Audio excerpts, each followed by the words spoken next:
आज congressman L green ने कांग्रेस की फाइनेंस कमेटी के अंदर फाइनेंस सेक्रेटरी जेनेट येलन के सामने पाकिस्तान की इस केस को रखा है कि जो फ्लड की सिचुएशन के अंदर पाकिस्तान की जो हालात हैं उसमें IMF को चाहिए कि वो पाकिस्तान को सपोर्ट करे और उनके साथ वो पैकेज को रिन्यू करे.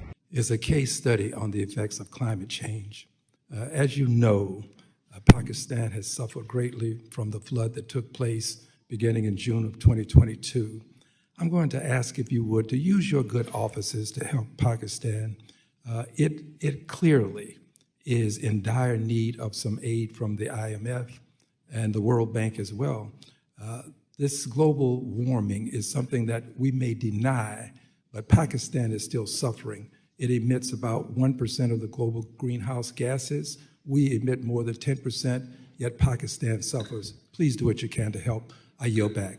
इससे पहले 2-3 दिन पहले कांग्रेसमैन ने एक लेटर भी IMF को लिखा था और ये भी आपको याद कराऊं कि पिछले साल जब ये फ्लड आया था तो congressman L green personally 2 other Congress members के साथ पाकिस्तान का फ्लड के एरियाज का दौरा भी करके आए थे.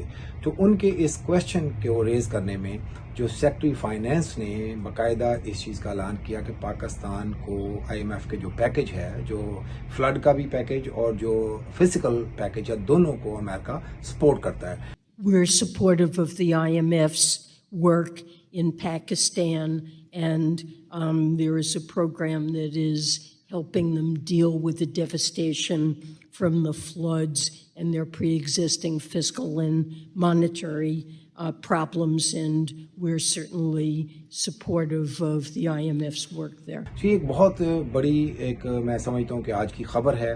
ये एक बहुत खुश आइंद बात है कि जिसके ऊपर हम समझते हैं कि इसके बाद इस चीज़ का एक अंदिया मिलता है कि IMF पाकिस्तान के इस पैकेज को इंशाल्लाह जल्द ही रिन्यू भी करेगा और आगे इस प्रोग्राम को एक सक्सेसफुल प्रोग्राम की सूरत में आगे भी बढ़ाएगा. A lot of praising for Congressman Al Green. And we really appreciate Secretary Finance का भी इसके ऊपर जो रिस्पॉन्ड है.